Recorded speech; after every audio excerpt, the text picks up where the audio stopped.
My name is Kristian and I'm the CEO and co-founder of Normative.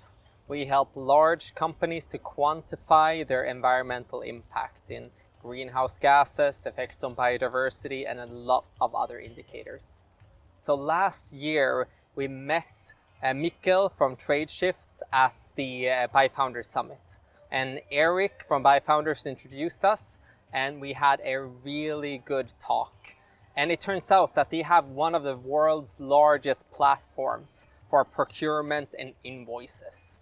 And I mean, we have one of the best softwares for calculating the environmental impact of procurements. So it was kind of a match made in heaven. So we built an integration recently and we have onboarded some really large companies to that integration now, some of them being Fortune 500 companies. So it looks really promising.